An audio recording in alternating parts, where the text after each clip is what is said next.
Right, July 17th, 2019, this is the end of Sprint 25. So we'll have the demo as usual. 21 people on the line for now. If you have question, comments, you can always use the chat even during the demo. So we can have discussion in parallel. Otherwise, Alberto, followed by Joel, followed by Matt, will do their presentations. So Alberto, if you're ready, you can share your screen. Okay, let me a moment.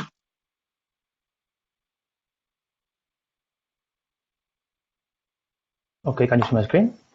Yes, and we can hear you well, so you're good to go. Oh, okay, perfect. Okay, so let's show the integration of Jagger with Kiali and how it works. First of all, to have the integration, give me a second. Oops.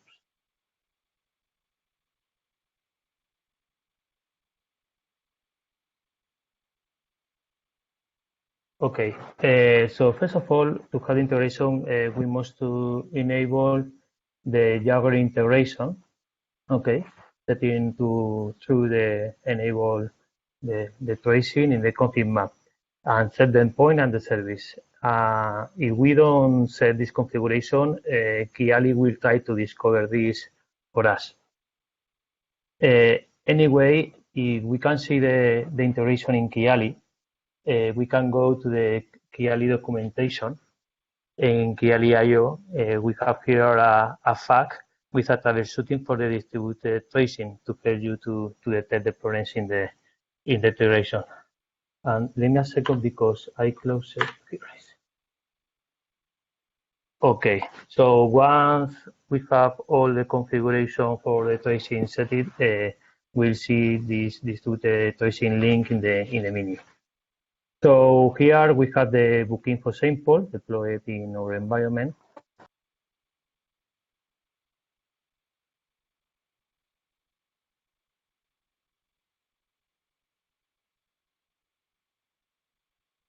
You lose Alberto?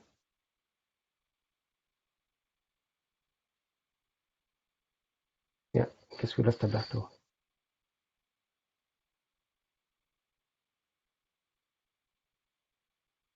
I hope he's not talking by himself.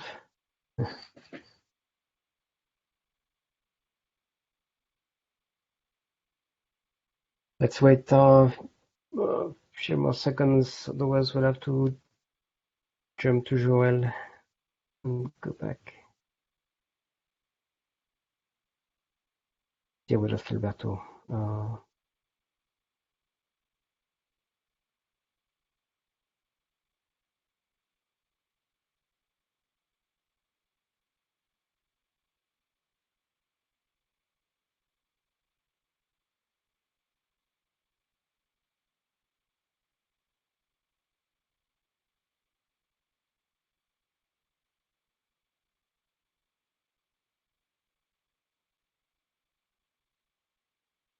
You ready, Joel?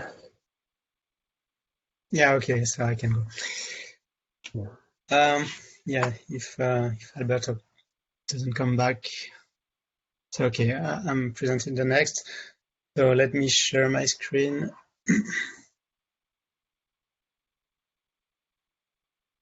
I think you should see Kiali. Yep.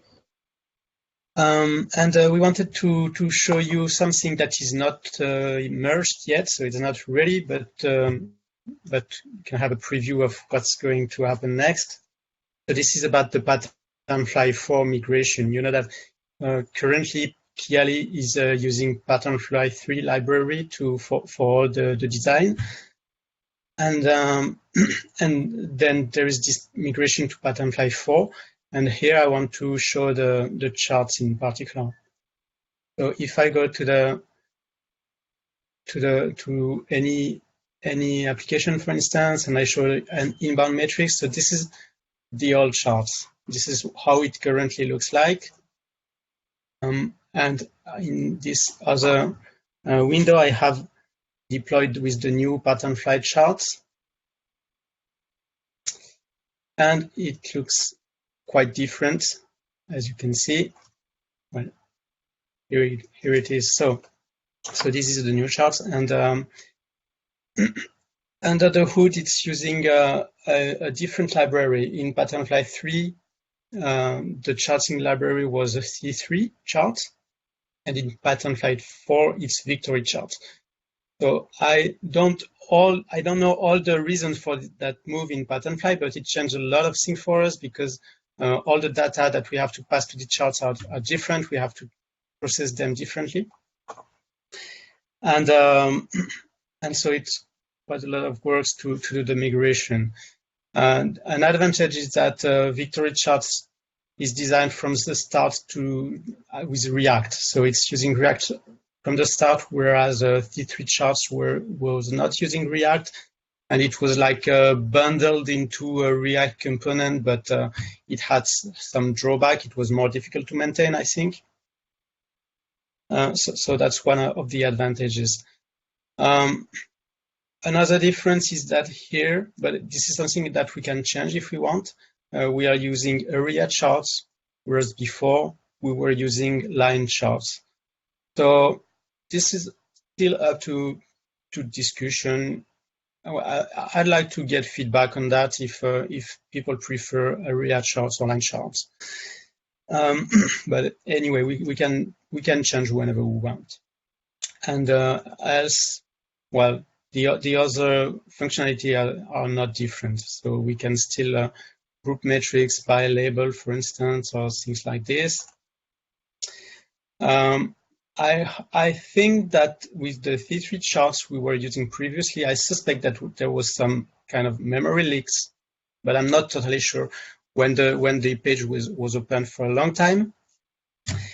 And I believe this is not happening again with the new charts. So I have to do more tests on the performance and everything.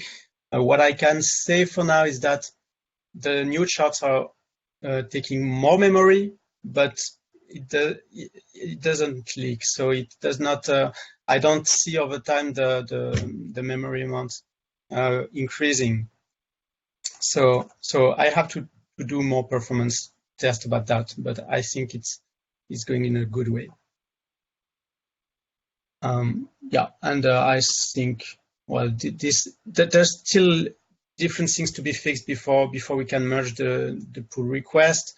For instance, the labels, the tooltip labels are not sometimes, like as you can see here, sometimes it's being cut depending on the layout of the charts. So there's quite a couple of things to fix, but it's on good way. And yeah, that's all for me. Okay, thanks. So we got Alberto back. I think he will redo the demo. Okay, sorry, I didn't know what happened. Can you see my screen? Yes. Okay, so I start again. So the idea is the integration of Jaggery with Kiali and how it works. First of all, to have the integration, we must enable the tracing in the config map configuration, set the point and the service. If we don't set this configuration, Kiali will try to discover this for us to avoid us to set. Anyway, if we can see the integration of Jaggery and Kiali, in the Kiali documentation, we did a FAQ, this is a troubleshooting guide for the distribution tracing to help to detect the problems with the integration. Once the configuration is okay, we'll see in the Kiali UI the distributed tracing link in the menu. So we can now work with the tracing. We have here the booking for sample deployed in our environment. And Kiali allows us to show the traces for a specific service. For example, for this, we are going to see the traces of product page. Yeah, here it is. Okay, we can see all the information that Jaggery is providing us for this service, and we don't need to go to the Jaggery interface to check them.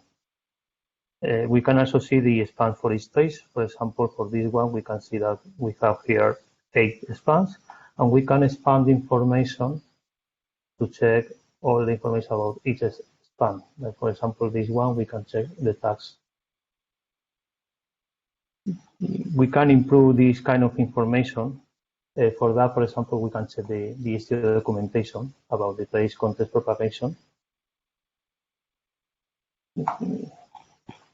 And we can also use the advanced option to improve our search, for example, filtering by tags or indicating the duration of the spans. If we return to the graph, we have here in the menu the details of the service product page, and we can here see the thesis tab. This tab will go to the view that I showed before. But if we do traces with error in Kiali, we'll see here an icon with the number of error news traces in the last hour, and we'll show only the traces with errors. This is not the case, so if we click here, we only see the traces that are in the service, not filtered by error too. And that's all from my side. Okay, thanks. Matt? Hey, I'm assuming people can hear me and they can see my screen right now. Yes. Wait. Yes. Let me actually just quickly reconnect. I might have a delay on my audio right now, so I'll be back in 2 seconds. I think Is it okay? I think it's okay. Okay. Okay, my screen's being shared. If you can hear me, things should be good.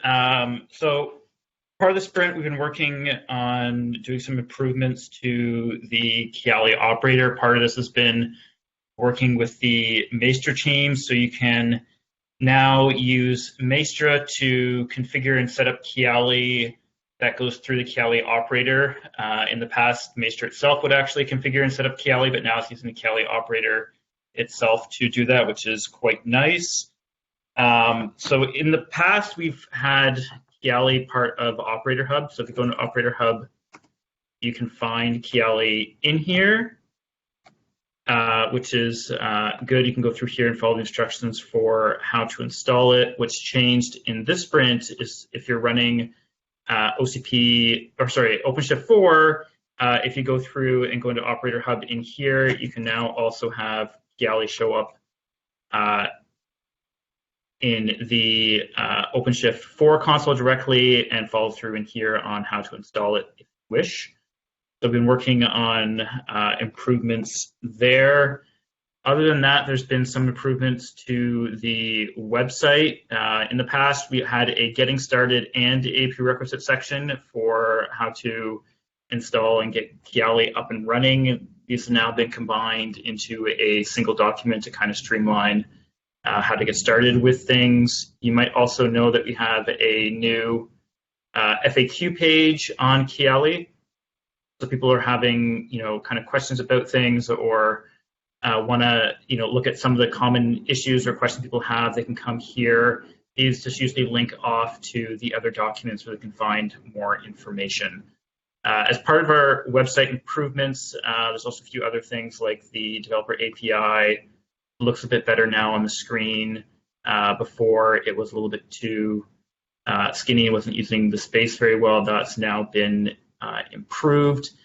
We are also working on a new design for the Kiali website. So right now this is just a preview. It hasn't actually been merged yet and is not live. This is our preview for some of the changes that we're working on in terms of the website being improved. So if people want to provide some feedback on this, that would be great. But we're changing how some of the images and fonts and everything else here operate, which I think is looking very nice on there. See some things in the chat. Okay. I'm assuming people can still hear me and I haven't dropped off. So that's what we've done in terms of the website and the operator. In terms of changes to Kiali itself, we've been focusing a bit on getting some of our backend stuff updated with some libraries and other things there. So there's not a lot of changes on our side right now in terms of new features or functionality. There's been a few things such as the message center now, which you can't see right now because it's kind of small, but we now have proper scrolling that will happen on the message center. If you have TCP traffic that hasn't happened in the current time frame, in the past this would be incorrectly marked as being HTTP traffic in the graph. Now we've updated so it now is currently shown as TCP traffic. And I think that's all I have to demo today. Any questions? Right, thanks, Matt. Okay. Yeah, we still have 10 minutes, so if there are questions, comments, suggestions for features, that would be the right time as well. If not, then we will be done. Can I add something about the Kiali IO? We have a new section about validation, so can I share my screen? Sure. Do you see Kiali.io? I see an IRC chat at the moment. Okay. So this one. Okay. So Yes. so yeah, we have now a on the features, we have a page like a validation page. So we have a dedicated page for all the validations. So all the explanations regarding every validation we perform, and it's here, it's listed here.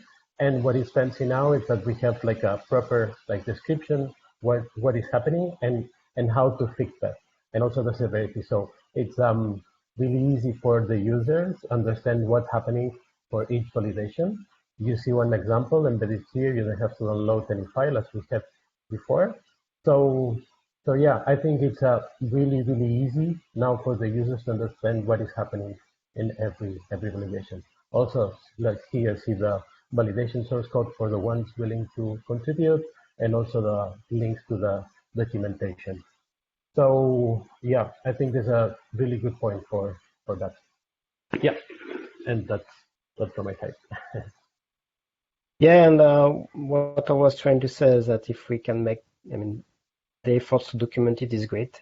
Now, it's also a bet that the user will also invest looking for the documentation. So if we can make it more either embedded in the project itself, or I mean, linking, there's always the risk that the website links change over time.